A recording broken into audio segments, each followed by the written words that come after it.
This is Let Us Interrupt You here on Saturday, September 24th, 2022. I am going solo for episode 81 here on the in the evening here. My friend was going to make it here. Unfortunately, he had some traveling issues, so I am here doing the show solo tonight. A lot of things to get out of the way. One being the Ime Udoka story this week. I don't know if anyone's heard, but he has been suspended for the entire 2022-2023 season due to a consensual affair, is what I really call it, really. It was a consensual relationship that happened to be with a Celtics staff member. Well, I just got the news this morning as this got worse. It was with a senior vice president, CEO of the Boston Celtics committee that was reported this morning on Black and White Sports. It was also reported on Yahoo Sports, Outkick, Larry Brown Sports covered the article. I was going to pull up the article just now, but apparently because I'm recording this right now as live and not going to be able to reach the story, I could not be able to look at the article right in this particular moment. But I will say this, though, about this whole thing, and I just have to say this right now. The fact that Ime Udoka got suspended for the remainder of this season for this affair. Like now at this point, now I can see why he got suspended this time around here. But the first time around, I'm thinking to myself, like, why are they being so mysterious about this whole scenario? I don't get it. I don't get what the secret was in this whole thing. Like at first they were saying, oh, it could be possibly suspended. I'm thinking to myself, for having an affair with a staff member on there. And that's the thing they were calling it. They were calling it staff member. It wasn't like senior vice president or corporate member. Like if a corporate person, I can say, okay, that's understandable there. That's a no-no, and that makes yourself look bad in front of the entire staff and the entire coaching staff of the team and the players. So I get that logic there. I don't know why they were being secretive about this stuff. The press conference that Brad Stevens and Whit Grossbeck gave the other day was pretty awkward. I hear this story, and I see how this is all playing out, and it makes Ime Udoka look really guilty here. And I feel like that not only is this guy going to be suspended for the entire year, but I wouldn't be surprised if this guy was fired. I just think to myself, you can't have a relationship with your bosses. And that's what Udoka pretty much did, really. I mean, her name was Kathleen Nemo. I forgot if there was another part of her last name. I don't have the article in front of me, like I said. But again, that was very surprising that was what that news turned into, really. It came out of nowhere, just hearing this random story come out, and the alleged affair staffer, which I think I have this in front of me. This was according to Bleacher Report by Paul Kazabian. So I was able to pull up this part of the article. But this was the news release that was given. Actually, here it says here that Boston Celtics announced today that the team has suspended head coach Ime Udoka for the future 2022-2023 season for violations of team policies. A decision about his future with the Celtics beyond this season will be made at a later date, which was a couple of days ago. This was printed out. The suspension takes effect immediately. So the staff member was named in this whole article. I don't know, at the time, when I first heard about this, I thought this was kind of surprising. There was a senior vice president that was involved.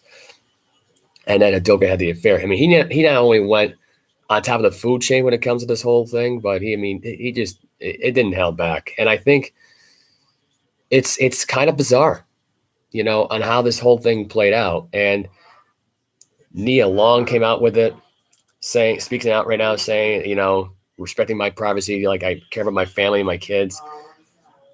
So just respect my policy, please. I appreciate it. Thank you.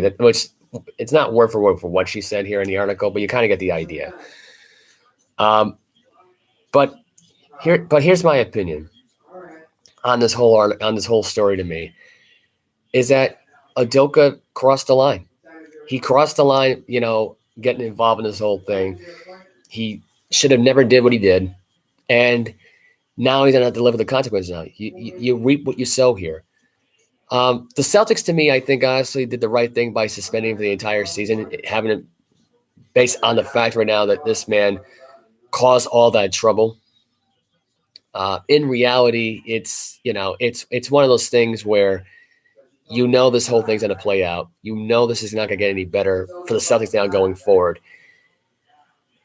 It's very sad how the Boston Celtics have really played this through. And I think this is just why there was so much hesitation in answering the questions, why this was played out. I have no idea. Maybe they didn't want to reveal who it was because it made them look freaking bad and made the NBA look bad. But, I mean, look, Ime Udoka earned the job back last season.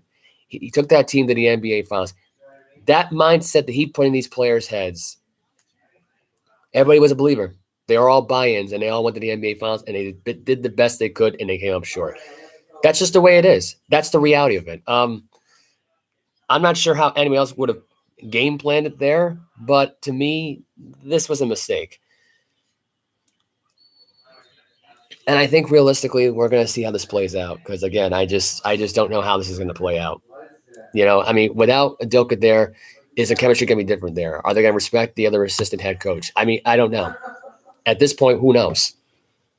Speaking of the assistant head coach, Johnson native and Hendrick high school graduate alumni, Joseph Mazzulla, who was one of the assistant coaches for the Celtics. I actually didn't even know this guy was from Johnston. He will be the interim head coach going forward for the rest of this season. This was really, again, shocking news. This came completely out of the blue. I knew this guy was the next runner-up here. He was rumored to be the next assistant head coach. Very surprising on how this whole thing came out, and realistically, it's just a shock that Ime Udoka had lost his job. And I think this is just very surprising on how this whole thing played out. And I think, again, we'll see what happens going forward with the Celtics. Are they going to have a successful year right now? Is their whole season in disarray because they got a different coach in there? I don't think the season is in disarray. I think they're still favorites to win the championship this year. Look, when it comes down to it, here's what I think. If Mazzulla can somehow lead this team to the NBA Finals, I'm going to tell you this right now, it's going to be leading to firing Ime Udoka. But if they lose, if they're horrible this year and they're worse off than they are, well, it's going to be really hard for Boston to win an NBA Final. We'll go and fire. Well, really not only to have a losing season, not make the playoffs, but really keep Mazzulla around. You might fire him and keep Ime Udoka around. Realistically, that's what's going to end up happening in this whole thing. But again, I think, look, it sucks for Udoka at this point that he's sitting out the rest of the year. I think at this point, in reality, if he gets fired here and Mazzulla sucks so badly, I feel like it's going to be one of those things where they fire this guy for over a year. He's still to be suspended at the same time, but then gets rehired by this whole thing. I'm just getting a live chat here. I rarely ever get these really. Do the players love Mazzulla as much as they love Ime? Honestly, Vincent, it's tough to say. Because to me, I look at it like this. I think they had a better connection with Udoka. Tatum and Brown did. I think they certainly had a better connection than when Brad Stevens at head coach. I don't know how much Mazzulla really knows the team off the court. To me, I look at it, I'm thinking like, their use of Udoka being around, is Mazzulla going to get through to them like Udoka did? I don't know. It's so unknown to say at this point. I think he connected with the players on the bench maybe because they knew him as just as much and maybe hung out with the second-tier team players on that roster. Maybe he connected more with them. I've heard reports about that being in the cards. I think it's going to take some time for Mazzulla to get used to coaching at this point. It's totally different when you're the head honcho in the coaching tree for the Boston Celtics. It really is different. There's a lot more to be expected for you. As an assistant, you're just basically assisting the head coach at this point and being his right-hand man.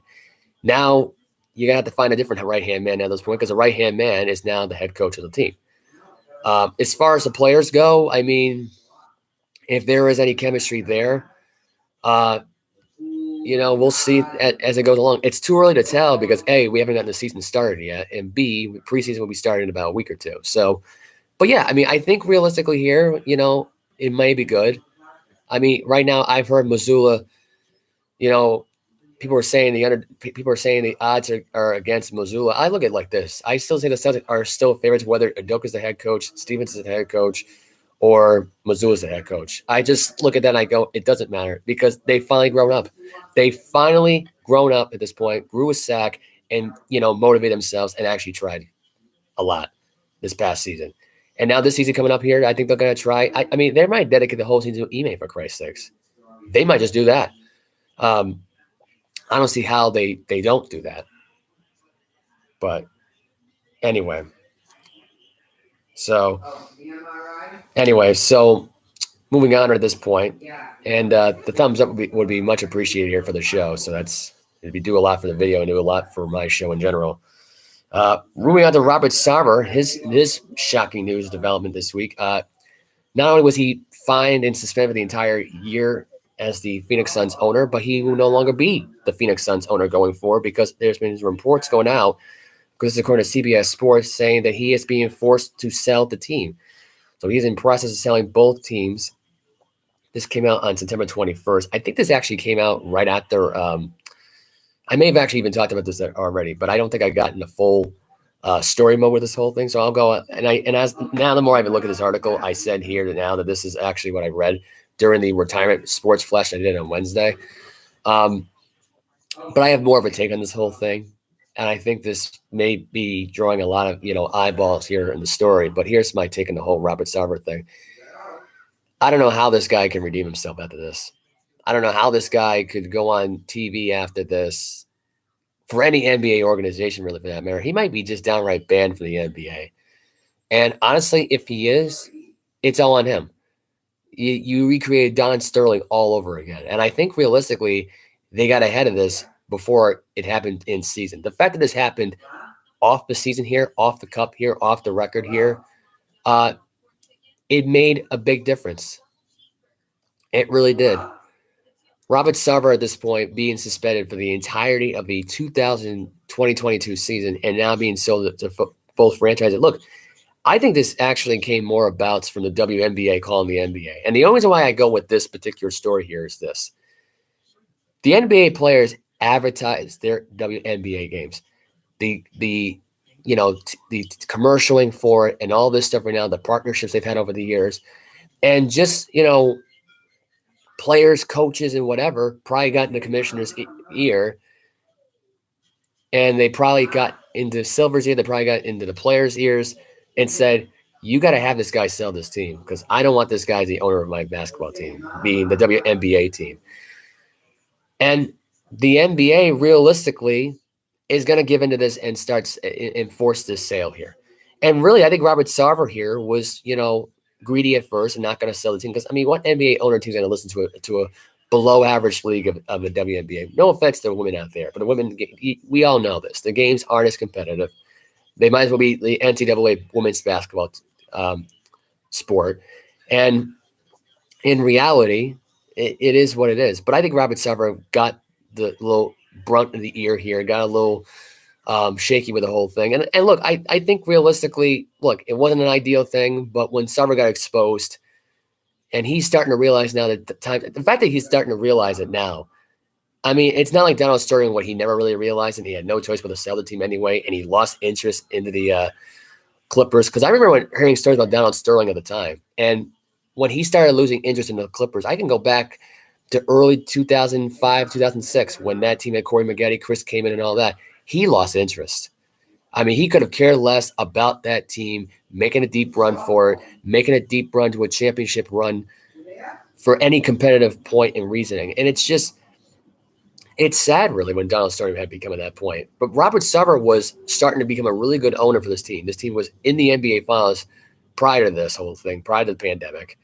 And they were on the verge of going back to the NBA Finals again and going to the NBA Western Conference Finals, but they lost in Game 7 at home, which, I don't know if that led to that whole thing, if there was a rally cry right now, if they were going, and maybe that's why the Mavericks were exploding and getting into brawls from their bench to the other team's bench and all that. I don't know. But, there are people out there who say that Robert Sarver is at the point now of basically just, losing that team. at this point. He lost the team. He lost respect to that team. And maybe that's why they quit him in Game 7 in the NBA Western Conference semifinals. I don't know. But it's just, I don't know. It's very telling here at this point how this is going to play out. But again, it is shocking at this point to hear about the stuff. Lonzo Ball having surgery on his knee will be reevaluated in 4 to 6 weeks. He's getting the arthroscopic surgery like Robert Williams is, the center for the Boston Celtics. I meant to put this article. I don't think I actually even got the article for it this week. I knew it came from Felker and Mazin. It came from Zolak and Bertrand this week. They were covering that stuff this week. And look, Robert Williams at this point going for a minor arthroscopic surgery, and the fact it's only going to be 6 weeks, and he's only going to miss pretty much about the first week of the NBA season to me. Not a big deal. October doesn't really mean that much anyway. November doesn't really mean that much anyway. It's right around December and January where it becomes a really big issue. So I don't know. We'll see what happens now going forward here with this surgery. If it even if it ends well for Robert Williams, maybe he won't get off to such a slow start. Maybe, I don't know. But for Lonzo Ball to have this issue, and for Robert Williams, and the only reason why I say the Robert Williams one is even a bigger one, because it's the key to that Boston Celtics defense early. Lonzo Ball to me is the key for the Bulls' offensive success. But the problem is they got so many star makers on that, playmakers on that team. I just don't think they're going to be worried about him that much, really. I don't think they are. I don't think realistically they'll miss him that much. And look, if he misses the first half of the year, it's not a big deal. And he's not going to miss that much anyway. I mean, you're going to be very happy when you get Lonzo Ball to get back at this point. Now, I don't know if Lonzo Ball is a fan favorite there in Chicago or the face of the Chicago Bulls. I doubt that he is. In fact, I couldn't even tell you who the face of Chicago is right now at this point. It may still be Michael Jordan, and he doesn't even be on the team. So there you go. New subscriber to the channel. Thanks, Vincent Flanagan, who subscribed to our channel. Much appreciated there. Helps this podcast out a lot. And I hope there'll be more subscribers out there. So subscribe to the show. It is Let Us Interrupt You. It is just me on the board here tonight. Once again here. Nothing else going on here. More NBA news, and I will get into the football news that happened this week. Lakers are rumored to have a trade talk right now with the Pacers this week in a deal with Miles Turner. They are seeking 2 first-round draft picks for Miles Turner. They're willing to give up that just to get him here. And honestly, at this point, I'm very surprised that this trade didn't happen yet. I think Miles Turner at this point has been the Pacers long enough, and he feels like he's overstayed his welcome there, and he doesn't feel like he's going to ever win in Indiana anyway. Why not trade him to Los Angeles at this point? Why not the Lakers try it out at this point? And I think realistically at this point, Miles Turner will be the key guy on that Lakers roster that will probably end up taking a job from Anthony Davis. As much as people want to believe in Anthony Davis right now at this point, and I think he's, this is a guy who's a former MVP conversation starter right now at this point, former NBA Finals MVP when he won a championship back in 2020 in the pandemic finals. And I just want to call it that. I'm not really calling it the NBA Finals. I can call it the pandemic finals because it was pathetic. They did it at Disney World in the Dome. I just thought realistically that Anthony Davis peaked in Los Angeles because at that point he was injury prone. He wasn't ready to start the season back up in December. And even last season, I mean, I looked at it like this. He missed most of the year. And LeBron is in that same boat, same conversation. My friend Mike, who was on here last week, went on record saying that LeBron is going to start a decline. And I agree. And I think if Anthony Davis is still in his team, he'll join right along with him. Anthony Davis, to me, is not a leader of a basketball team. He's not going to be the guy that carries the team himself. That's why he joined LeBron up in Los Angeles in the first place, to win the NBA Finals with him, because he had no other teams that really wanted him. And realistically, LeBron saw something in him at this point, took him under his wing, and there you go. And really, it was just another way to compare himself to the Laker greats, make himself the next Kobe and Shaq, when in reality that was never going to happen to begin with. And here we are now with Anthony Davis now at this point, who may be on his way out the door in Los Angeles at this point, with Miles Turner coming in there and sealing the deal. Now, is LeBron James stopping that deal? Probably, because I mean he doesn't believe in Miles Turner. I don't know. Maybe he does want Miles Turner. Maybe he's starting to rethink about Anthony Davis. Maybe he wants us to grow with Anthony Davis and give him another year. I don't know. I mean, you got Patrick Beverley on that team. You got Miles Turner. Miles Turner, who's a beast on defense. Anyway, more of a beast, I think, than Anthony Davis is personally. And Miles Turner over the years has gotten more minutes. He's gotten more games under his belt. He's not injury prone either. And I think realistically here, if anybody out there is going to say to me, well, Miles Turner isn't that great, then you're full of crap. Because I think that's stupid. That's a stupid take right there. And Miles Turner right now, Miles Turner has been a guy that's been pursued for the last 3 seasons. The Celtics have wanted him. I've heard reports about this. The Brooklyn Nets have wanted him. I believe the Washington Wizards at one point wanted him. The Miami Heat wanted him. The Knicks have wanted him now at this point. The Lakers have wanted him. The Clippers have wanted him. Everybody who has wanted this guy could not get him. It's like he's in NBA jail in this Indiana Pacer roster. Just by looking at what this guy has done for this team, I'm surprised that no one's even trying to go after him. I think it's crazy that no one has even pulled the trigger on this trade. And Indiana knows if they lose him, they're in complete rebuilding mode. They hired a new coach for nothing who coached this team previously, and Rick Carlisle. If anybody doesn't know who the coach is, but in reality, they're screwed. That's all there is to it. They are 100% screwed at this point. So, we'll see what happens now going forward with that. There was an NBA news this week that involved Dennis Smith Jr., who has signed with a new team. Just got the news on it about a few days ago. Actually, was actually got to get a chance to put it in here. As of right now, he signed a 1-year deal with the Charlotte Hornets. I don't know if I even went on record here to say this, that he was on there. But his agent, Daniel Hazen of Hazen Sports Management, told The Athletic and at the stadium, which is another website for the article there that covered that story, that's where he's ended up going. And good for Dennis Smith. Good for him. I mean, at this point, he needs to find his true calling here. Is he going to be successful with Charlotte? Maybe. I don't know how good Charlotte is going to be at this point, but, it should be telling here on how this is going to play out. So, we'll wait and see. We'll wait and see what happens now going forward with this. Let's get into some football news here right now. So far, a lot of NFL news I got to get into here, which is basically the injury report story, which is this: Anthony Walker to miss the rest of the regular season. He will need to have season-ending surgery for a torn quad. Timetable recovery, 5 to 7 months, was according to Adam Schefter, who put it on his Twitter yesterday. He went for MRI as of yesterday, and it was revealed that he tore his quad tendon, and he will now require season-ending surgery. Per source, it is considered to be a 5 to 7 month injury, which means he'll be healed up by the time, I think it will be NFL. I think it would be but either before training camp or probably at the not training camp, sorry, mini camp, and really heading towards training camp, really, if possible. It may be longer, but it's between the draft and mini camp, really, and OTAs and all that other stuff. So he'll be around at that time, but it does suck. I thought to myself when he was being carted off Thursday night during the game that it was over for him and the Browns, which is another thing. I probably should recap the Steelers-Browns game for you. I just realized I completely forgot that we had a game Thursday night, which I may as well recover right after I got these news rumors right now at this point, which is more injury news. And I'll recap the Browns-Steelers game for you guys. So that's great. We also had some news this week that Micah Hyde is out until 2023. He injured his neck, expected to miss the rest of the season. Along with Dane Jackson, who's also out with an injury, Jordan Phillips, and I believe there was a 4th injury on the Bills injury report. I may have that information right in front of me right now, but I may not have it. So because the game is on this weekend, they are playing the Miami Dolphins.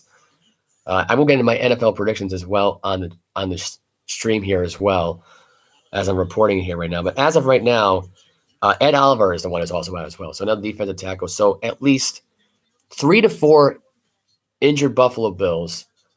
One is out for the rest of the season. Dane Jackson, I don't know what his story is. If he's going to be out for the rest of the season, I don't believe that he is part of that conversation. Also, Hunter Long and Sethan Carter, both out this weekend for the Miami Dolphins. Both tight ends are out. Raekwon Davis is questionable. Xavier Howard is questionable. And Armstead is questionable. Micah Hyde was put on the IR as of today, so he's done for the year. It sucks because he was your best safety on this football team. I think that was enough said there. Between Jordan Pryor and Micah Hyde, I would say the two best safeties right now in the NFL. I mean, with their hard hit, I mean, you could put Tyrann Mathieu in that same conversation as well, but I think something about Pryor and Hyde together as a combo is a dangerous combo. It's very tough to pass against those two guys. Really trying to get around those two guys in a running game. They are good at tackling. They are really good at hitting people hard. I'm surprised that Micah Hyde got injured for a neck injury here, and I think this may have happened during the Jackson hit because there was two Buffalo Bills that ran into each other, and I don't know if it was Pryor or it was Hyde that got injured there, but the fact that Hyde got injured and is out for the year, but not Jackson, I don't know how Jackson's even still standing. And Jackson's a lot more skinnier, more scrawny than Micah Hyde is. So that was very surprising to hear that he got injured for the rest of the season. Taylor Lawland, the left tackle for the Tennessee Titans, is also out for the year. I believe he's out with a neck injury. I think it was a neck injury he was out with as well. I'm not 100% sure of what his injury was caused of, but it was also he was actually put on IR as of the other day, actually as of today, actually, as well. So that sucks. That sucks for Tennessee in the worst way possible because not only that at this point you're 0-2 right now, but you just found out your best offensive lineman is out for the year. Very disappointing, which is going to go pretty well here for my pick here right now at this point because I did pick the Raiders to beat the Titans over the weekend. So that is awesome. That is awesome here right now that the Raiders have another advantage at this point. Hopefully they don't blow that game up either. Dan Snyder, the owner of the Washington Commanders, formerly known as the Redskins, formerly known as the football team, is being forced to sell his team. This is according to reports from Bleacher Report as of today when I got the news. This was completely out of nowhere today. I was actually coming home, and I got this on my phone, and within the first 10 seconds, I couldn't believe it. Reporters that multiple NFL owners believe Dan Snyder ouster could be considered. It says here, Washington Commanders owner Daniel Snyder reported may soon face pressure from other ownership groups to sell the NFL franchise. Mark Mesquet, Nikki Jabal, I cannot pronounce that name, and Liz Clark of the Washington Post reported Saturday that multiple NFL owners, none of whom were named, believe serious consideration will be given to either convincing Snyder to sell or voting him to be removed, or voting to remove him. Quote, he needs to sell, one owner told the Washington Post. Some of us need to go to him and tell him that he needs to sell. One owner referenced the pressure placed on Phoenix Suns Governor Robert Sarver, who received a 1-year suspension and $10 million fining from the NBA following an investigation into allegations of racism and misogyny. Several high-profile players, including Suns stars Chris Paul and the Los Angeles Lakers LeBron James, spoke out saying that the punishment wasn't enough. Sarver proceeded to announce he's putting the Suns and WNBA's Phoenix Mercury up for sale. Needed to have it happen like the NBA just had, an NFL owner told the Washington Post in reference to a similar voluntary sale by Snyder. Not all owners agree with the sentiment. However, with one telling the Post, it would be surprising if there was a sustained movement to oust Snyder at the current time. Commanders President Jason Wright released a statement in response to the newspaper report. Quote, we are making important progress on a cultural transformation to ensure our workplace is inclusive and safe for all, Wright said. The league has publicly recognized our efforts in independent experts regularly examining our journey on this accord have confirmed this progress. We are relentlessly focused on continuous improvement at every level of the organization so that we can be a gold standard organization in all facets. This to me, and there's more to the story, but I'm not going to get into it because it's too long of a story. But this is my take on the whole thing. Dan Snyder should have sold that team 10 years ago. He was not well liked in the NFL for the past 20 years. He was laughed at by the entire NFC East division for the past 25 years. Having one playoff, maybe 3 or 4 playoff appearances, and only having to win one in the last 18 years. is an absolute joke. The fact that right now your franchise right now at this point is dealing with this distraction at this point, I think Dan Snyder should sell the team at this point. Of all the conflicting reports that went against this guy, all the testimony that happened in court in front of Congress, just the guy needed to go before the season started. And now you have this post out the day before the bigger game of the year against the Philadelphia Eagles, your division rival. It's just like he needs to go. He needed to go 10 years ago. He needed to be away from this team at this point. The fact of the matter is there's been conflicting reports of him sexually harassing people, being racial towards people. This is not a guy you should have owning a football team. How the NFL doesn't agree with this at this point, I have no idea. How the players aren't stepping up to the plate here at this point and confirming all this crap, I have no idea. Are they just being told not to say anything at this point? And the NFL owners are just allowed to say stuff? Because to me, I look at it like this. Every player speaks freely in the NBA. The NFL, it's debatable because it really depends who the person really is. You know, there's a lot of favoritism when it comes to NFL players. It's too political at this point. And I think in reality at this point, in certain situations where it's not political and it's just simple common sense that you got a egregious owner who does not care about the fans, who does not care, who really, honestly, let's be honest, created his own woke movement by basically telling the fans to go F themselves. Really, it's just a shame, honestly, at this point. And the fact that this guy never sold the team at all in his time as an owner of the team, or Jason Wright never downright said, hey, man, you're fired, just to get rid of the guy, I think it's just pathetic. It makes the president look bad of your own team, and it makes yourself look pathetic. Here's the fact that really gets me in this whole thing going at this point, is that something tells me that Dan Snyder at this point didn't release that much power to his wife. That like what was supposed to happen months ago when he officially initially said it. I think that was a lie, number one. Number two, the reality of it is that he knew all this stuff was going to get quiet, but did he not think to himself that maybe some NFL owners want him gone? I'll tell you right now who probably said something, and I can tell you this right now, it was probably that needed to be said. It was probably Robert Kraft, number one. Probably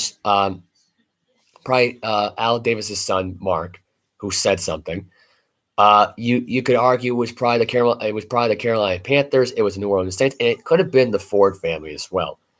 I mean, the Ford family doesn't even hold back at this point. They go through everybody else's business as it is. Not that there's anything wrong with it in this scenario here to have an opinion to say something right now, but when you talk and your football team hasn't accomplished anything in nearly 60 years, I keep my mouth shut.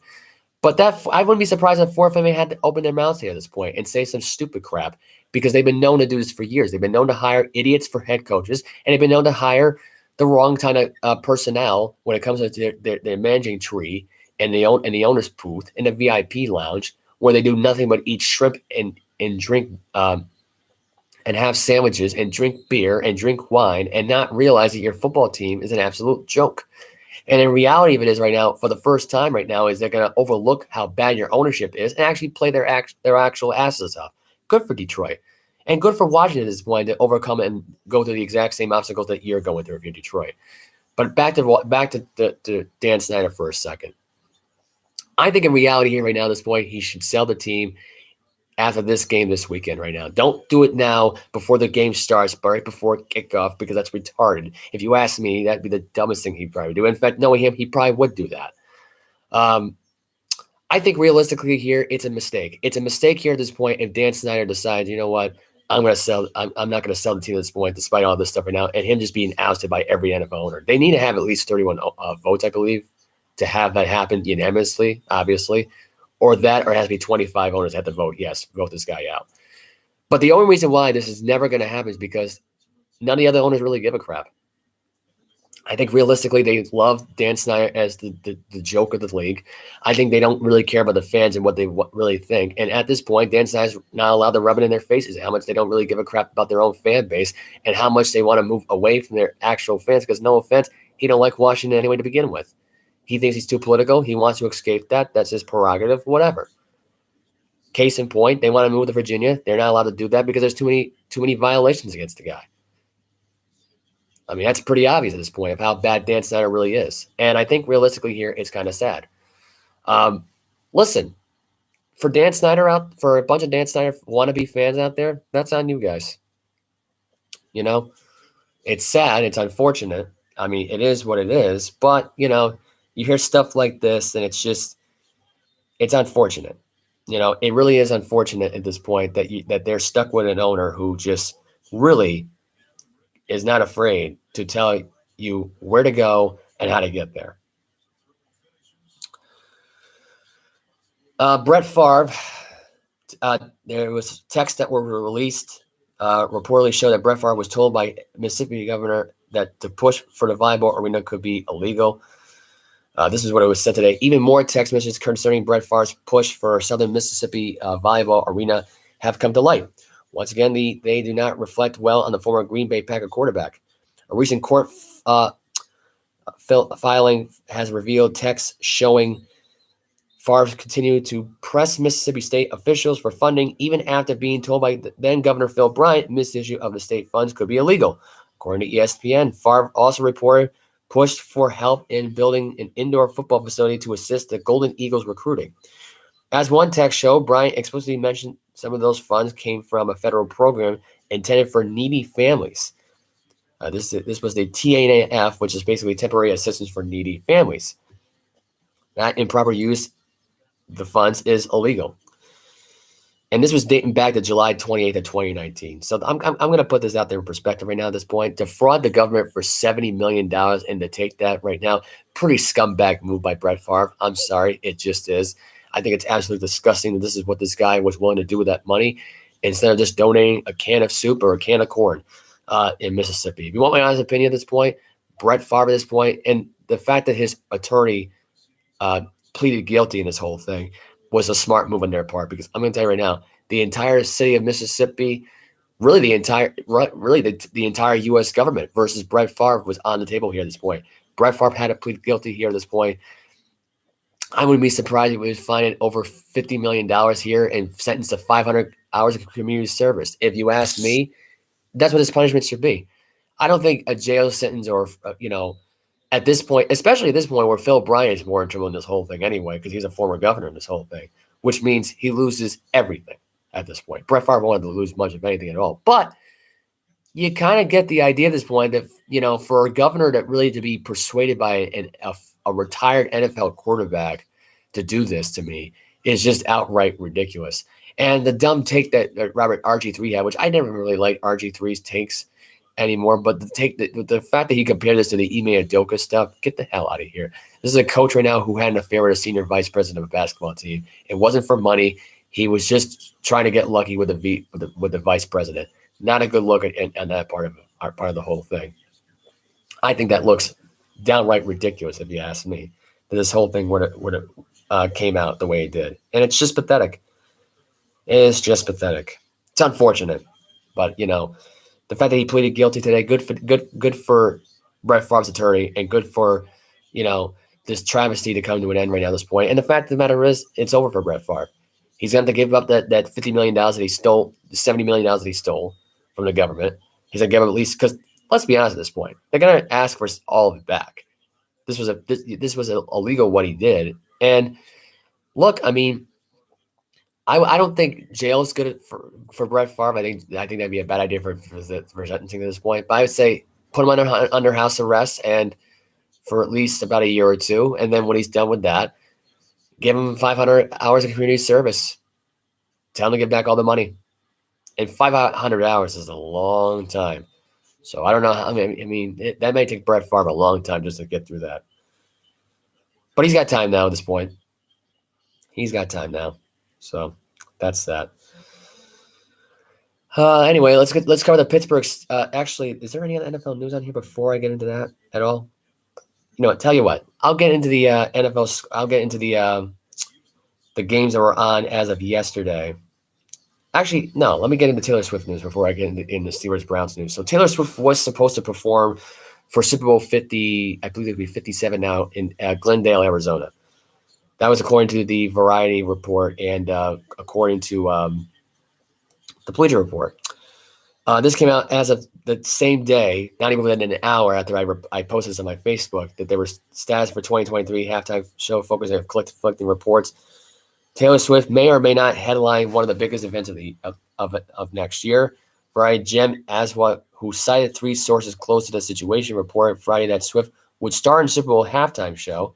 However, a Club 50 report by TMZ Sports that cited sources with direct knowledge noted Swift will not perform in Glendale, Arizona. People confirmed TMZ Sports reporting. According to TMZ, Swift was asked to perform at the halftime show and ultimately declined. The report states that Swift is waiting to perform at the Super Bowl until she finished re-recording her first 6 albums following a well-publicized dispute with Scooter Braun regarding her master recordings. To date, she has released Red Taylor's version and Furious Taylor's version. The NFL announced at midnight Friday that it have signed a multi-year deal with to partner with Apple Music for the halftime show. The league had ended an agreement with Pepsi in May. There's more to the story here with this whole thing, but let's just put this in perspective for a minute. I don't care who performs in the halftime show because honestly, the halftime show can make or break a Super Bowl. I mean, it really could. It could either make the game really interesting afterward at this point, it could be talked about, or it's considered one of the worst performances ever at this point, and it just kills the whole game and no one's interested anymore because they were just so disgusted by the halftime show. That's the thing. I mean, go back to Super Bowl from last year when they had the halftime show last year. It was Snoop Dogg and it was I forgot who was on there for the whole thing. I had to look back and look it back up again. But you get my point. And it was especially a Super Bowl in Los Angeles. Like, it's tough enough as it is where you got an entire state, an entire town who really is not interested in football at all. They could care less about football. They'd rather they're not really fans of their own team. It's all neutral there.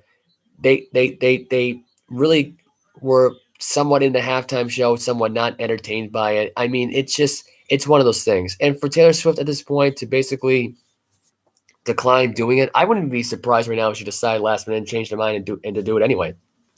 It'd be the biggest move of her career. And I think realistically at this point, it'd be very interesting to see how it plays out.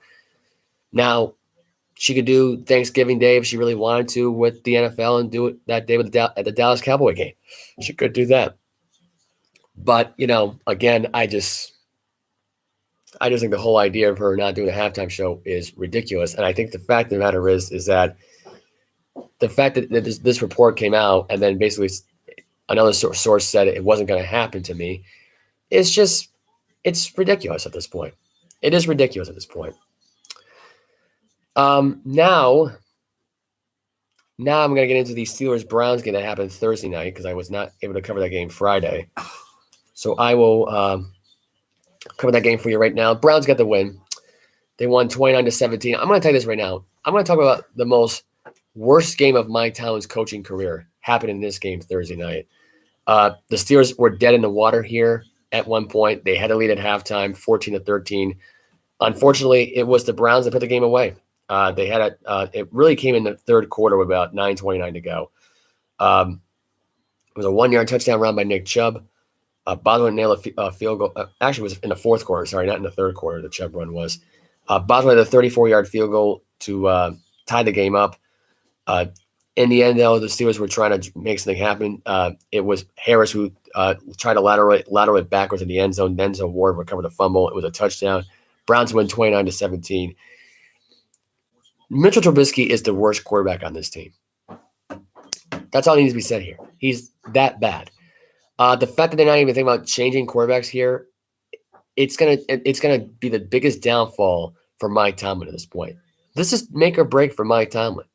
He's had 15 straight seasons as a winning head coach. He's never had a losing record. And I feel like now, by saying this right now, to you right now, as of Saturday, September 24th, he will have a losing record in the year 2022. That's it. Trubisky is going to be the reason why, because they don't want to go with a rookie quarterback out of, by the way, the University of Pittsburgh and Kenny Pickett here. I think it's ridiculous. I think fans will be clamoring for it. I wouldn't be surprised if next Sunday the Steelers start out with a 3-0. The fans will chant, "We want Pickett. We want Pickett." And I hope that happens.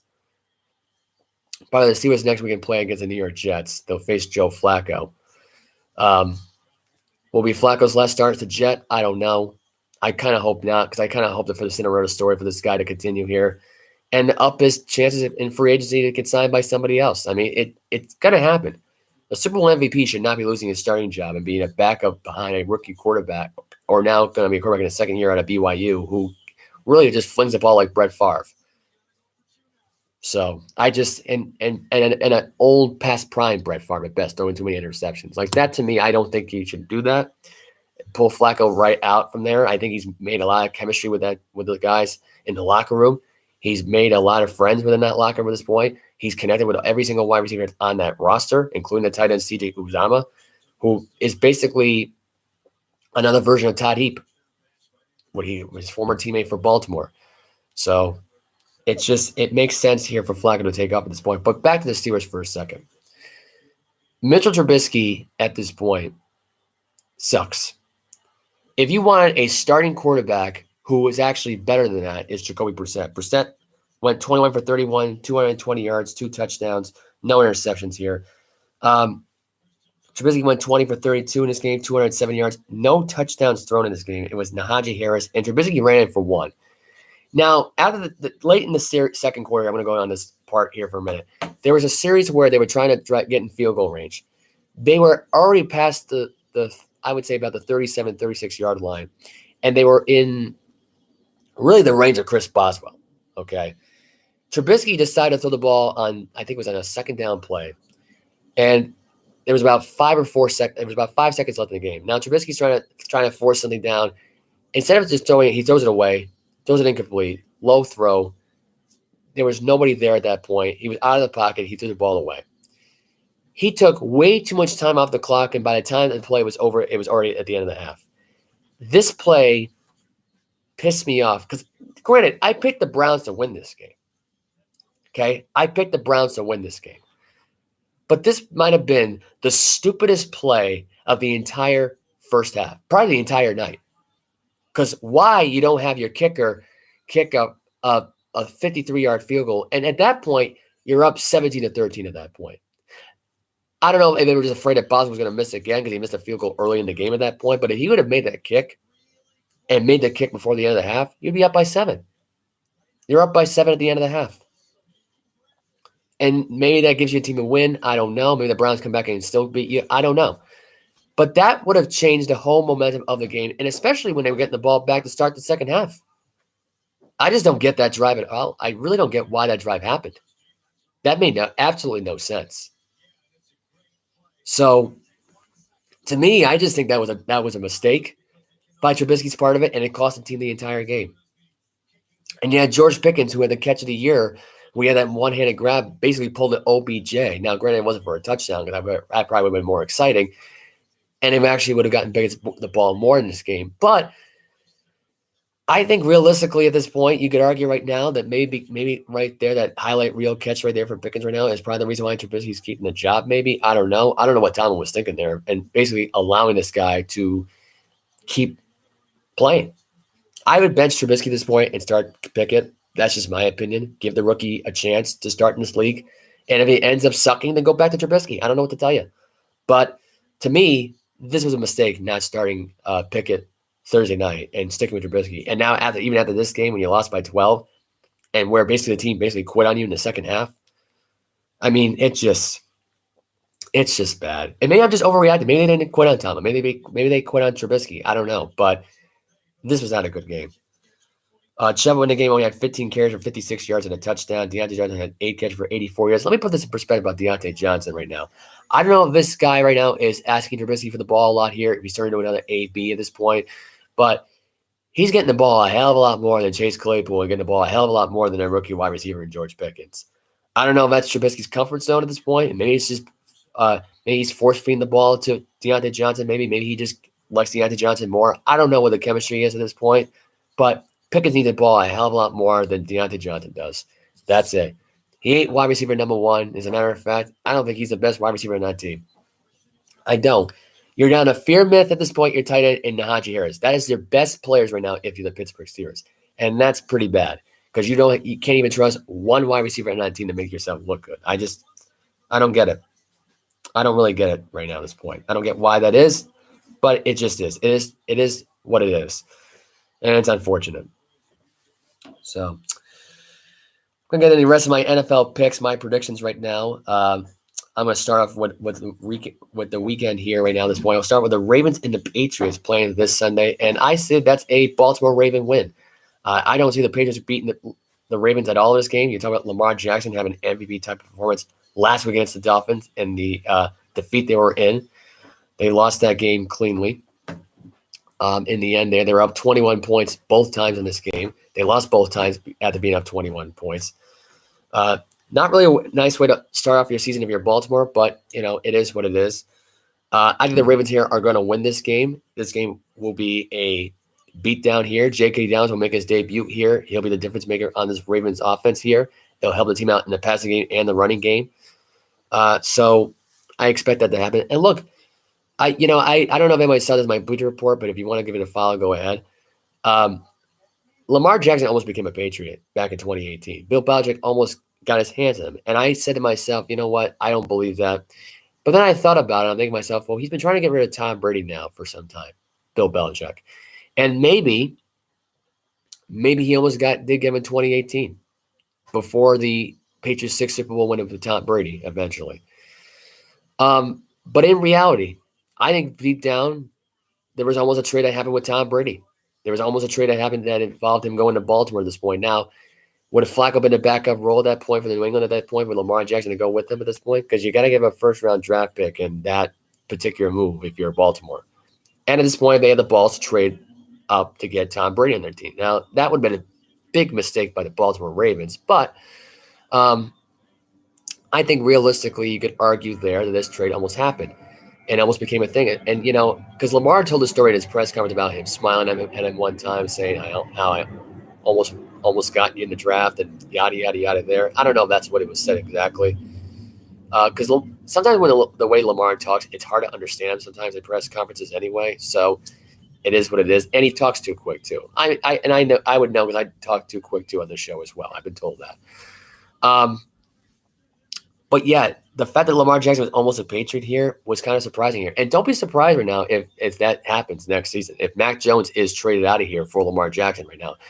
And if you were asking right now if I would rather have Lamar Jackson on this team right now, yes, because he would actually make this team better. People would be believing in him more. Because right now, I don't think anybody believes in this kid.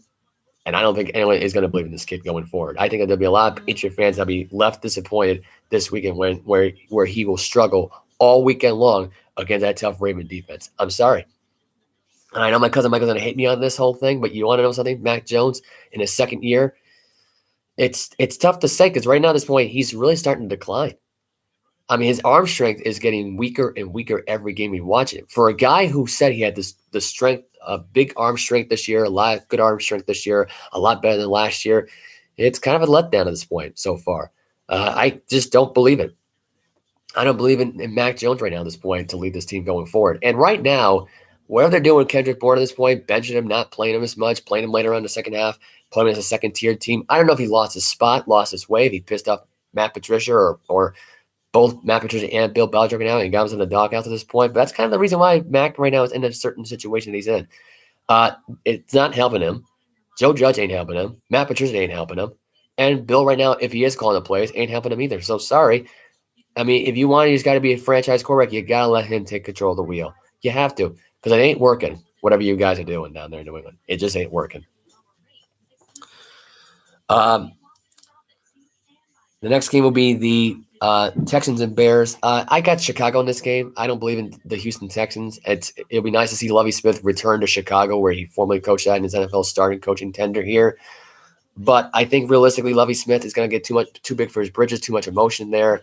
And the Bears defense is going to expose Davis Mills for what a fraud that he is and why the Houston Texans will suck. I think the Bears win this game. It's going to be a low-scoring game because it'll be a defensive struggle here because both offenses suck. Raiders-Titans right now. I gave you the news earlier about Taylor Lawland being out for the rest of the season. He was put on IR as of today. I believe it was a neck injury that he had suffered in the game. He was put on injured reserve as of today. He was on Bustin' with the Boys. He would podcast the other day when he was talking about the injury that he suffered. But it is confirmed that he is on injured reserve and done for the year, which sucks. I think it was due to a neck injury, though, I believe. I'm not sure. It may have been a leg. It may have been a neck. I don't remember. I was trying to look it up just now. I couldn't get it.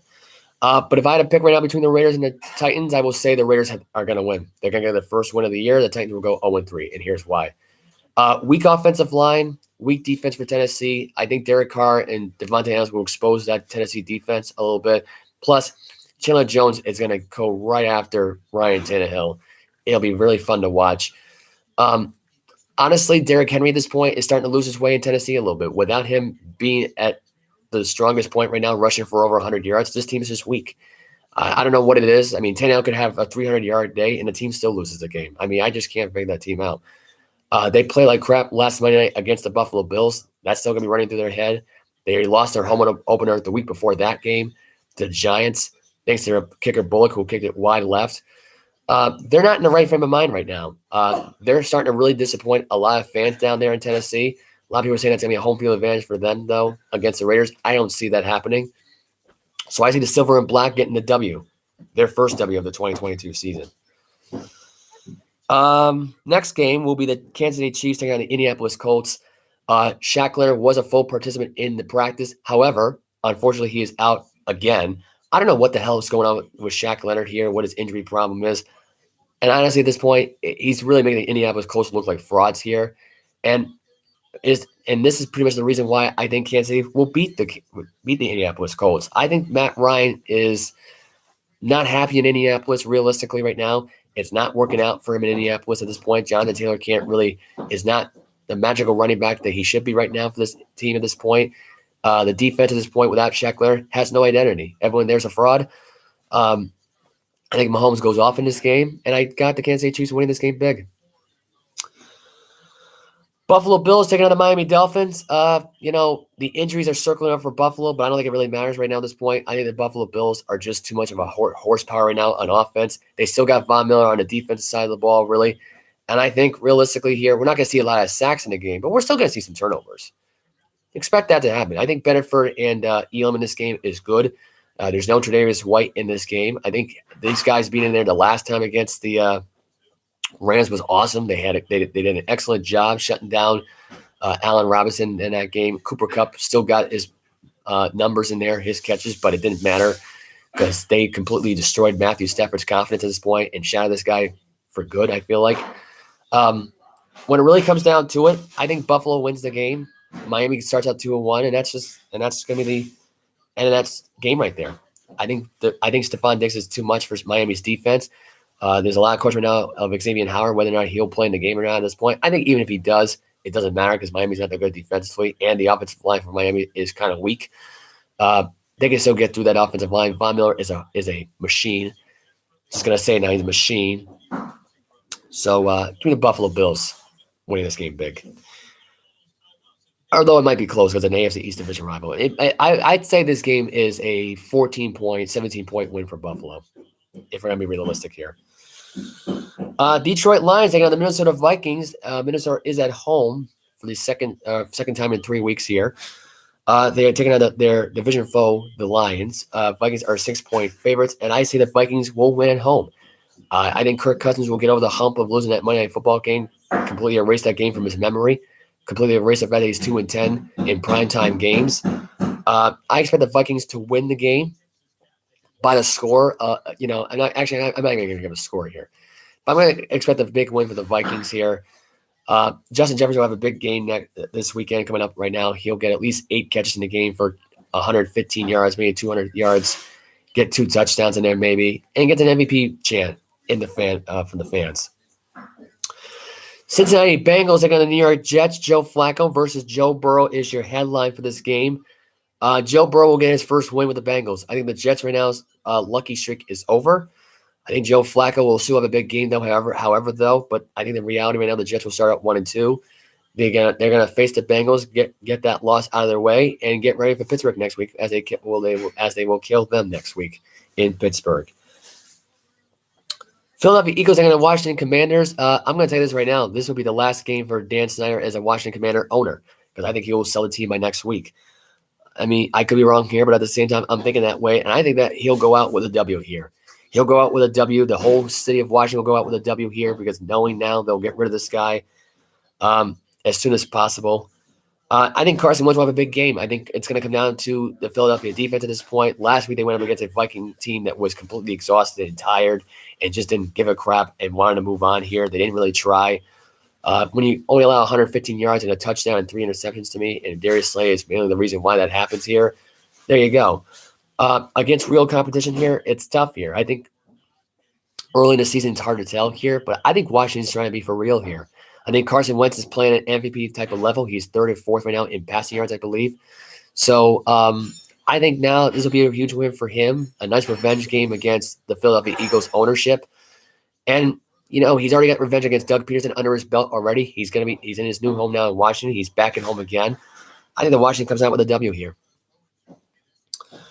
New Orleans Saints taking on the Carolina Panthers in Carolina. Baker Mayfield will go head-to-head against Jameis Winston, and I think this will be the game where I'm going to go with Baker Mayfield's first win. I was debating on this all week long. I didn't know whether or not I was going to go with the Saints or not, or with the Panthers. But here, I'm going with the Panthers here to win. I think Baker Mayfield will get his first W at home. I can't imagine a team going 0-3 right now. McCaffrey will rush for about 60 yards in this game. It'll be about Baker Mayfield here, throwing for 225, 240 yards here. I think it's not going to really matter here because Winston is a fraud. He threw 3 picks last week. He got sacked 6 times last week. Not good for the offensive line of New Orleans at this point. I think even if Michael Thomas has a big game, it won't matter here. That's pretty obvious. I expect the game to be a defensive struggle right now, but the Panthers come away with a win in the end there. Give me the Panthers at home against the Saints. Now for the 4:00 games, we will start off with the Jacksonville Jaguars and the LA Chargers. Justin Herbert is a game-time decision due to the rib cartilage injury he suffered against the Kansas City Chiefs. Give me the Chargers in this game. I think the Jaguars are washed up completely. If you want my honest opinion, I think the Jacksonville Jaguars momentum is kind of washed up at this point. They got a fluky win last week against the Indianapolis Colts. They're going to go in against some tough competition. Jacksonville's still a competitive team. I mean, I'm going to cut them some slack there. They are a tough team to figure out, but I think realistically the Chargers will get the W here. I don't see how they don't win the game. At home here, you got Keenan Allen on his way back.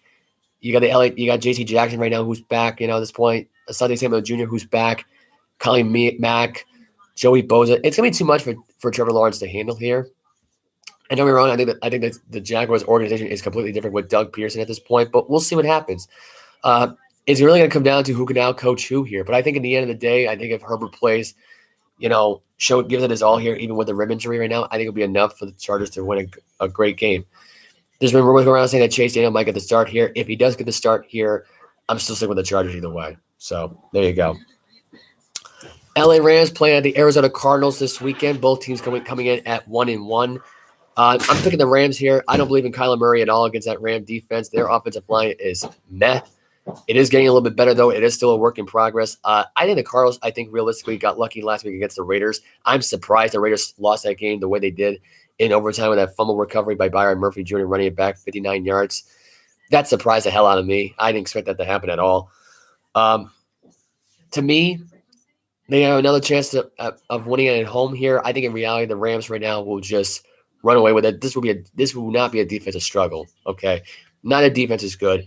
I think realistically, last week they were able to barely survive against the Atlanta Falcons. The Rams are, and I think this will be the same case here. It'll be a close field goal win for the Rams here. This will definitely be over 55, 65 points in this game. And I wouldn't be surprised at this point if Matthews ever had the ball last and drove the team down the field and they just kicked the field goal to barely win it.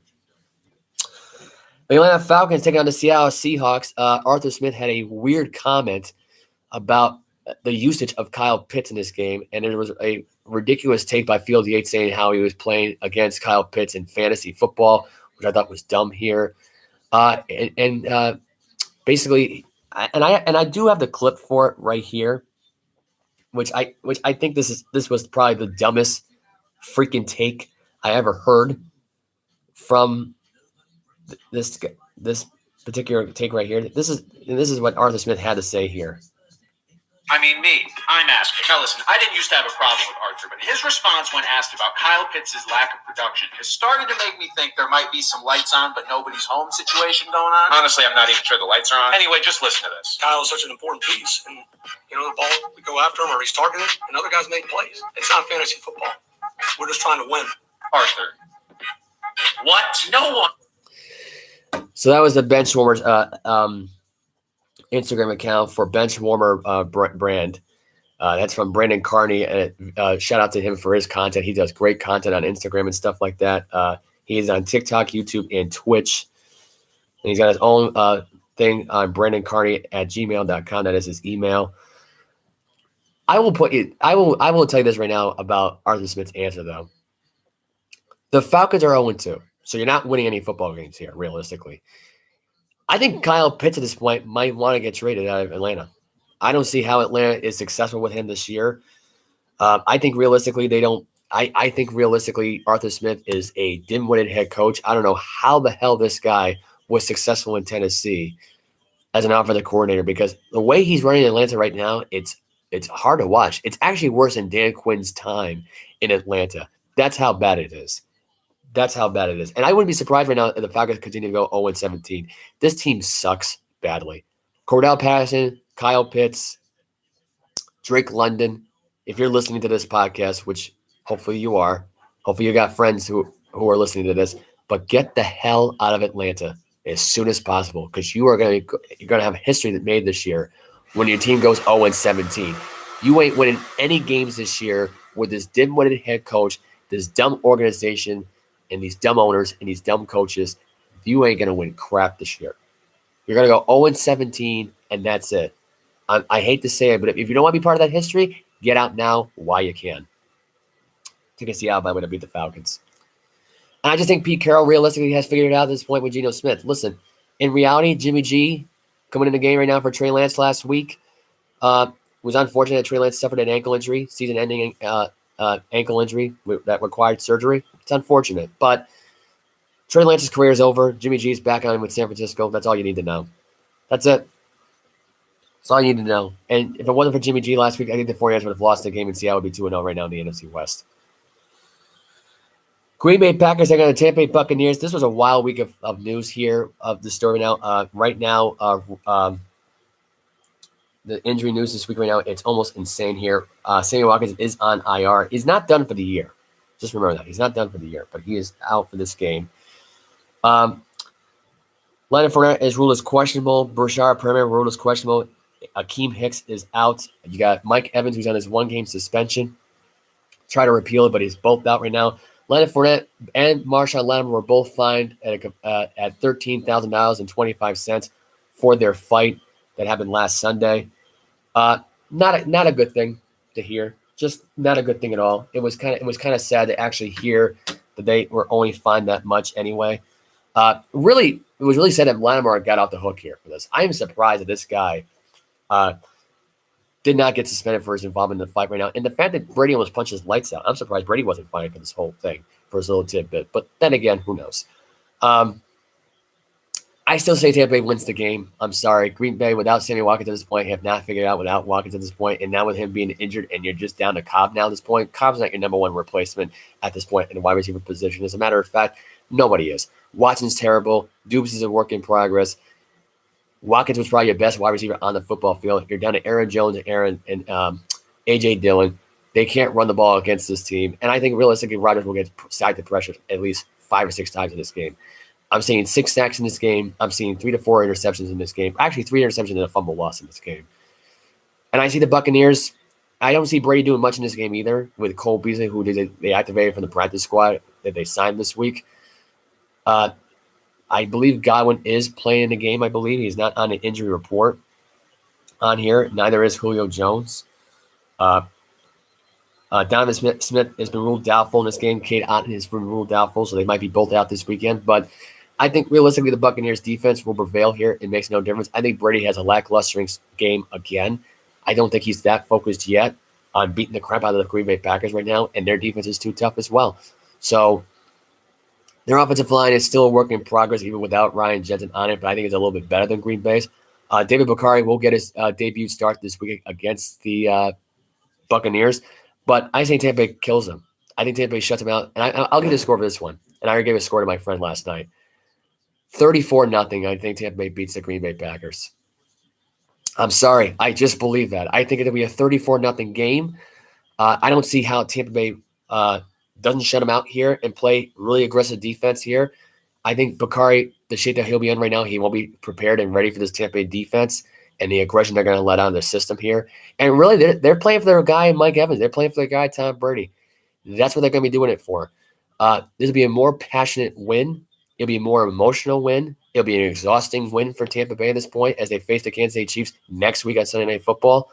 And I can't wait for that game either. But, yeah, I think this game against Tom Brady right now, and Brady has always had the edge at home against Aaron Rodgers. I don't believe Aaron Rodgers ever won a road game against Tom Brady. So there's that stat for you too.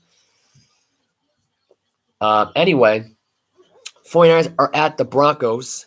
A lot of question right now about Russell Wilson right now and Nathaniel Hackett. There's another thing I want to bring up this week. Nathaniel Hackett actually hired his personal assistant. He actually hired a personal assistant to be the eyes and ears for Nathaniel Hackett at this point. This is according to Bleacher Report that he hired Jerry Rosenberg to help with game management at this point. So this early into it as your head coaching career, and you're being hired to control your game management in game time, is not a good sign if you're Nathaniel Hackett. And I wouldn't be surprised, and this is my honest opinion, if the Broncos have a losing season this year and Nathaniel Hackett had to hire a personal game management here and it doesn't work for this team, then Nathaniel Hackett will get fired. This guy will get fired. And I wouldn't be surprised if Jerry Rosenberg took over as a head coach. I just wouldn't be surprised. There'll be a series of firings of head coaching this year if this is how this is going to come out here. But I don't think it's going to matter here. I'm going to take Jimmy G here in the San Francisco 49ers. I don't believe in this Bronco team anymore. I don't. The first 2 weeks out, they play like crap against the Seattle Seahawks right now, despite Russell Wilson throwing for 350 yards. And they barely did crap against the Houston Texans, and he only threw for 215 yards against arguably a crappy defense, a crappy football team in general, and you barely won at home against this team. Not a good look. And now you're going to go in there against the San Francisco 49ers, who now have George Kittle making his season debut, Deebo Samuel, a very happy locker room and getting Jimmy G back, and a very vamped up and fired up defense at this point that has similarities of the 2004 Pittsburgh Steelers defense when they went 15-1. And they had Troy Polamalu in his rookie year, and that Falunga guy who looks exactly kind of like him a little bit there and has the same playing style as he does. And he's a menace in the safety position. I think it's insane. I think it's insane for people to bet against this team. I think you'd be nuts to bet the Broncos in this game because I know it's Russell Wilson. I know it's prime time. But with this team, with how unorganized they are in game management situations, with how much Russell Wilson, I think, really needs Pete Carroll more than Pete Carroll really needs him here, it's a perfectly good example of why not to pick the Broncos here, even at home against the 49ers here. I'm picking the 49ers to win this game. I'm picking the 49ers to win this game big. I wouldn't be surprised if it was a 14-point win by the 49ers right now with 2 touchdowns by for Jimmy Garoppolo right now and 2 rushing touchdowns by Deebo Samuel because I think they're going right back to him as being a running back at this point. I don't know why because he wanted to stop doing that, but whatever. Because that's all a crock of crap too, I guess. The Dallas Cowboys taking on the New York Giants. It is Cooper Rush taking on Daniel Jones. There is no Dak Prescott yet. He is still recovering from his thumb injury. It won't matter, though, because the Giants will win the game. Cable Thibodeau, the rookie out of Oregon, will be making his debut on Monday Night Football in the grandest stage of them all with Joe Buck and Troy Aikman on the call. The Giants, to me, just seem like a team right now that has got it figured out at this point. They've got it figured out right now in the most obvious ways. Defensively and offensively, Saquon Barkley's been doing pretty good. Daniel Jones has been meh. It's been okay, but he's been pretty good. He's been good enough to win. The Giants almost scared me last week by almost losing to the Panthers last week. They were able to come back and win the game. I thought they were going to heading right back to obscurity at this point, but Brian Daboll has rescued this team. Kenneth Galladay is mad about the playing time that he's not getting in the game, and Brian Daboll saying that's enough ammunition and motivation to get him some playing time right now. And Galladay might have a big game. I wouldn't be surprised if Galladay comes out in Monday Night Football, starts for the team right now, gets back to his old ways, and has a perfect game with Daniel Jones Monday night against this Cowboy defense. It'll be hard to tell here, but you got a defensive rookie of the year possibly facing off against a defensive rookie of the year this year in Kayvon Thibodeau. That should be the matchup that's being talked about in this game. It's not. It's basically Daniel Jones versus Cooper Rush. I don't know why that's the headline here. I don't know why that's the story here now going forward right now. Jerry Jones loves the competition at this point, And he's even stating right now that there might be some controversy right now with Prescott and even Rush. And even when Prescott even comes back, he loves the controversy. He loves the drama. So, and that could be another guy, too, that may have gotten that spilled the beans right now with Dan Snyder at this point with the Washington Post and trying to get Dan Snyder out. That could have been him, too. But I think realistically, the Giants will go 3-0. It's at home. I think if the Giants were on the road, this would be a lot tougher. But to me, you're on the road in New York, in MetLife Stadium, in East Rutherford, New Jersey. Giants get the win here. I'm sorry. That's it in a nutshell. That is it in a nutshell. Anyway, we'll get some college football highlights as of right now. I will give you the scores as of right now quickly here. I have it here on my computer screen. And I also have it on my television here right now. So here you go. Here are your highlights of the day right now. I'll give you the scores pretty quickly. Wild weekend here, and we got some upsets for you. We got some pretty good upsets and, unfortunate non-upsets here. I was rung up with about a few of them today. And some scary games as well today as well. Start off with today with the Georgia Bulldogs today. They beat the Kent State Golden Eagles today 39-22. Bennett not at his best in this game today, but good enough for the W. Not quite. Anyway, moving on. Michigan beat the Maryland Terrapins today. Maryland almost gave Michigan the Wolverines a scare today. They won today, though, Michigan 34-27. Clemson beat Wake Forest in double overtime today in a 51-45 game. DJ Dugali had a breakout game today, had a phenomenal game. Throwing for 371 yards and 5 touchdowns. Sam Hartman threw for at least 7 touchdowns today for Wake Forest in his effort today. Unfortunately, he came up a little bit short at home. Penn State was able to beat Central Michigan today 33-14. Pittsburgh Panther University beat URI today by a score of 45-24. 17th-ranked Baylor beat Iowa State 31-24. Tennessee, 11th-ranked Tennessee beat 20th-ranked Florida today 38-33. Middle Tennessee, who were 28-point underdogs, beat the 25th-ranked Miami Hurricanes 45-31. In overtime, Texas Tech got their first win since 2009 at home against Texas 37-34. Ole Miss beat Tulsa today, 16th-ranked Ole Miss to be exact, got the win 35-27. And as of right now, as official right now, as we're going to final right now, Oregon, 15th-ranked Oregon on the road, beats Washington State 44-40. Northern Illinois underway right now with Kentucky in the second quarter, tied up at 7 apiece in Kentucky. Arkansas beating Texas A&M 14-0. Texas A&M ranked 23rd ranked right now. They're at home against Arkansas. North Carolina State, 12th ranked, beating UConn 14-0. Ohio State Buckeyes right now are currently on the board right now, leading 7-0 right now. It is blackout night in the Big U, which is now known as Safe Light Stadium because they had to change that name. Dumb name change. Number 2 ranked Alabama beating Vanderbilt 7-0.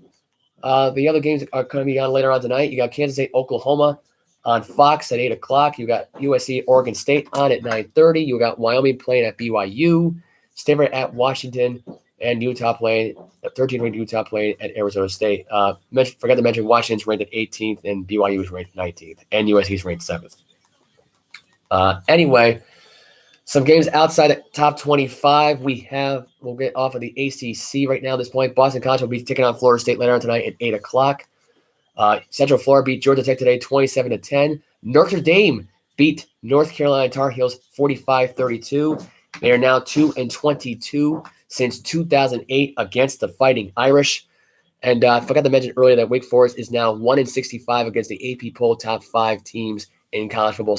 Their last win was all the way back in 1946. Other than that, there were a lot of other games that were on today. But Middle Tennessee beating the Miami Hurricanes today was the biggest shock of the day. And Texas losing today to Texas Tech in overtime was a shock of the day. But Clemson versus Wake Forest today was the game of the year, in my opinion. A true quarterback duel, the best game in DJ Ugali's career. That being said, I mean, Clemson right now looks like a team right now that has finally gotten DJ Ugali to wake up and smell the roses at this point because he had his best game as a Clemson Tiger since 2020 in South Bend against Notre Dame. And ironically, you could have argued almost took Trevor Lawrence's job. but he came up short of that one as well. Clemson got his 10th straight win, by the way, the longest active streak going right now in the FBS. But that's that. That's that with college football. Now I'm going to move on to some baseball, moving on to tennis news, because as of this week, Roger Federer had his last tennis outing. He was in a LeVar Cup with in a doubles tournament with Rafael Nadal.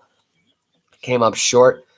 Roger Federer, let me give you the accomplishment this guy's had in his career. 20 Grand Slams, 103 singles titles, the oldest ever in the world at number one at age 36, 237 consecutive weeks at number one ranking. That's the most ever.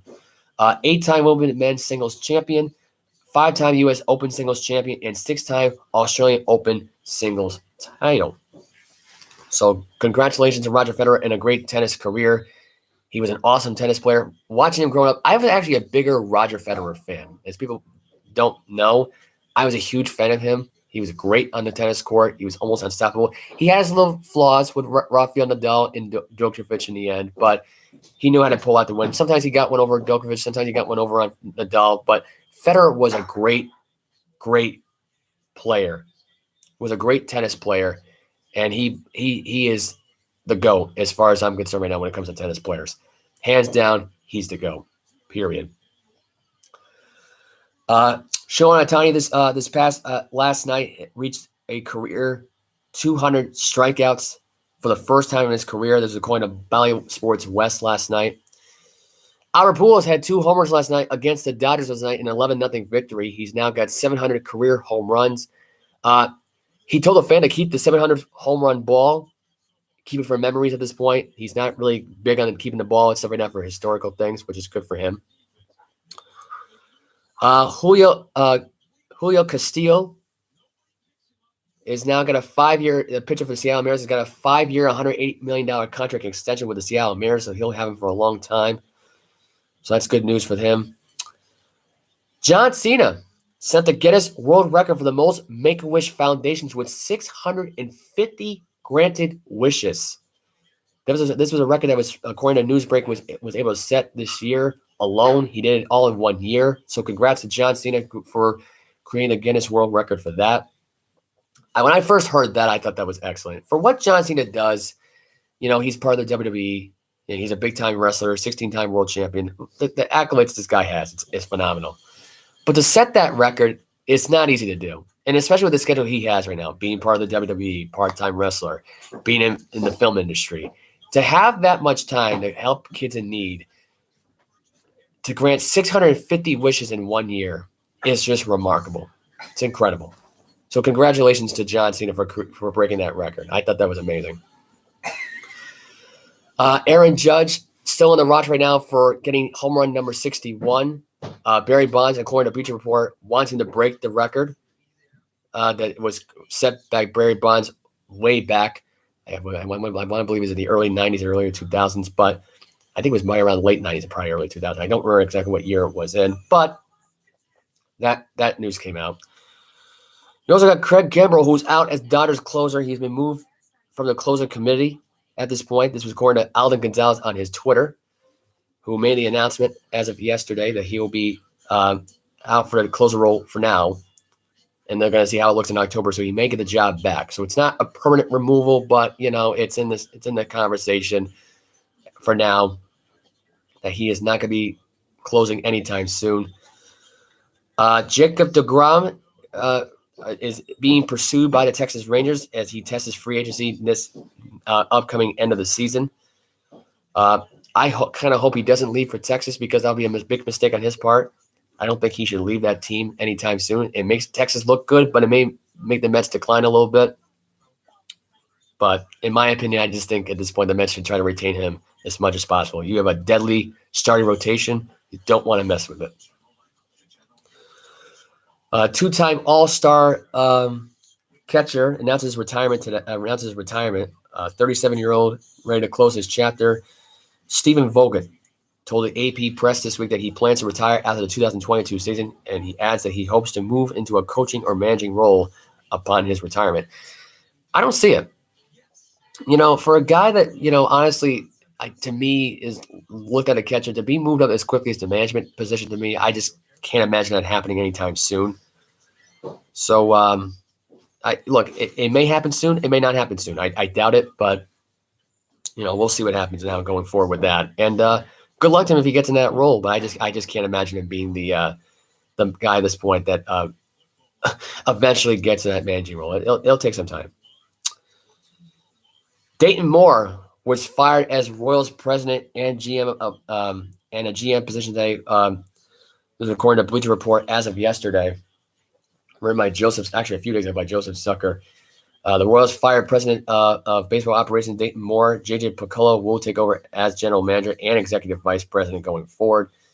Moore provided a comment to The Athletic, quote, saying, "I'm really thankful for the opportunity."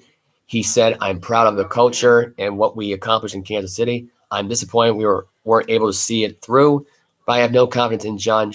I have no confidence. I'm sorry, but I have confidence in John Sherman, JJ Piccolo, and the entire baseball operations department to finish it off."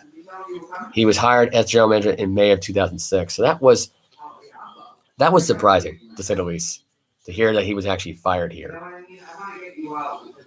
Let's see if there's any more news here. And I do have some more news, so don't worry. I have everything on tack here. Sean Payton is interested in an NFL return for 2023 for the right job. If you want my honest opinion, I'm not even going to read the article on this whole thing. Sean Payton at this point should have never left coaching. I just think he still had a lot left in the tank here. I think he still does here. I think 1 year off to clear his head from New Orleans' drama is one thing at this point. I think at this point, if Bill Belichick steps down and the Patriots miss the playoffs and they end up firing Bill Belichick, which I believe is going to end up happening. I think that's going to eventually happen because I think Robert Kraft is running out of patience. Sean Payton should be the number one going after party for the Patriots at this point. The next head coach should be Sean Payton. This guy was well accomplished in New Orleans. He's under the Bill Parcells tree, which means at this point he can go stick around the AFC. We can go in the AFC East here and coach for the Patriots, in my opinion. That's the right fit for him at this point. I think Bill Belichick is starting to lose confidence in his own team. He's starting to lose confidence in his players. It's not a good system down there right now in New England. So Matt Patricia will be gone. Judge will be gone by the end of the year. And I think if the Patriots definitely do miss the playoffs for sure, I think Sean Payton will oust out Bill Belichick and take his job. I do. I truly believe that. Truly believe that for sure. More NFL news today. JPP, who signed with the Ravens, I forgot to mention that earlier. He signed a deal today with a free agent. Ndamukong Suh being targeted by contending teams. The Rams being the very interested team who have been drawing interest on him now for the last couple of days here. We'll see what happens now going forward. If he would have signed this weekend, he would not be able to play due to the fact right now that it's happening the day before the game. It's not fair for the rosters. And the coaches have to get adjusted to that. The Utah Jazz trade Boran Bogdanovic to the Detroit Pistons. So the Jazz are cleaning house right now and entering rebuild mode. So that's unfortunate for Bogdanovic. They're going to Detroit now, but it does suck. It's unfortunate, but it is what it is. One last thing here, and I'll wrap it up for that. LSU getting a 1-year probation from the NCAA and will pay a $5,000 fine for college football recruiting violations. This is according to Bleacher Report that was written by Rob Goldberg. The LSU football will have a 1-year probation for a self-imposed $5,000 fine for recruiting violations committed by former offensive line coach James Craig per Brett McMurphy of Action Network. Craig was the Tigers' 2018-2020 offensive line coach before parting ways in June of 2021. He later admitted to the NCAA enforcement official that he visited a provided gear to a prospect during COVID-19 recruiting dead period. Craig, who is now an assistant offensive line coach for the 49ers, received a 3-year cause of penalty as a result of the NCAA investigation. And Craig was ordered to pay $492,945.20 after a lawsuit argued his termination was from a cause of that did not exist. Tigers won a national championship back in 2019 with a 15-0 record, led by Heisman Trophy winner Joe Burrow. The offensive line was a key part of that success, winning the Joe Moore Award for the most outstanding offensive line unit of college football. Things went quickly south for the program as they, however, finished at a 5-5 in 2020 before posting a 6-7 record in 2021. This was a very surprising article that I got based on the LSU Tigers. I did not expect this to come out. I was shocked about this. Arizona State right now is going through the exact same violations right now. They violated some recruiting issue, I believe, which is why they're going through probation right now and probably possibly a postseason ban. I don't know if LSU is going to face the same punishments. No, I have not heard of a postseason ban just yet in this story. I don't think they're going to face any penalties now going forward here, and that's just my opinion. I just don't think that's going to happen. I don't think they're going to face postseason violations here at this point because Craig is off the team. If Craig was on the team at this point and they were still making the same things over and over and over again for a 4-year period, I just think that suspension would have happened. I think it would have. But that's that there. We'll give a quick scores right now for baseball right now because there were some baseball games that were on earlier today. I will wrap it up with that. There was golf today, but I'm not going to get into that detail, but I will give you the baseball scores quickly. Yankees beat the Red Sox today 7-5. The Pittsburgh Pirates are beating the Cubs right now 6-0. Giants and Diamondbacks will come on in about 1 minute in Arizona. Blue Jays and Rays are scoreless right now. They're in the 6th inning. The Marlins are beating the Nationals 4-1. The Brewers are beating the Reds 6-1. Rangers are beating the Guardians 1-0 there in the 4th. The Astros are beating the Orioles 2-0. The Angels and the Twins are tied at 3 apiece. Tigers beat the White Sox 2-0. The Royals are beating the Mariners 3-2. The Braves just beat the Phillies earlier today 6-3, giving Mr. Wright his 20th win of the season for the Atlanta Braves. So congrats to the Braves. And the Braves are now improved to 94-58. The Oakland Athletics beat the New York Mets today 10-4. The Cardinals and Dodgers come on later tonight at 9-10. So that is really about it for baseball scores and all of that. There is no other news on here for me to talk about because I have officially run out of time here. I will be back here on Tuesday. Mike, hopefully next week we'll have a better time to travel. Unfortunately, he could not show up today tonight, but he did say hi. I did forget to mention, though, he did have picks for tomorrow's game, so I won't give him those picks quickly.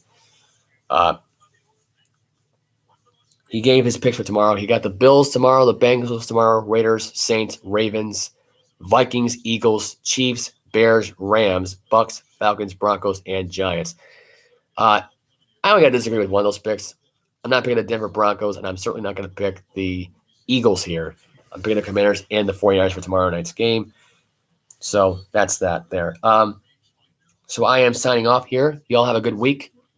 Our social media and stuff like that. So if you want to give us a follow, go right ahead. Once again, Snapchat, Michael Orola97, MJ Smitty97 on his Instagram, and Michael Smith on his Facebook. And he does have a Twitter, I believe. I don't know what his Twitter is exactly. You know mine. Joe Alva Boston Sports on Instagram. J Alva Sports 123 on Snapchat. Facebook is just Joseph Alvo. You also can follow the Let Us Interrupt You Facebook page. You can follow me on Bleacher Report on J Alvo Loves Sports, LUV for short for love. And you can also follow me on TikTok with just Joe Alvo. And that's really about it. So I'm going to sign off right now. You know my social media. I'll see you on Tuesday with the results for the other college football games. North Carolina State currently up 17-0 over UConn. And Ohio State's currently up 14-0 right now over Wisconsin. So I will review the primetime games that are going to come out for college football. I will review all the NFL football content on Tuesday. I will review whether or not Aaron Judge broke the record for Barry Bonds' record at this point. You've heard my take about Aaron Judge and whether or not he will break Barry Bonds' all-time home run record, which I think he will. So, yeah, that is all. I'm going to sign off here. I'm going to have a good rest of your night. I am out. See you all on Tuesday.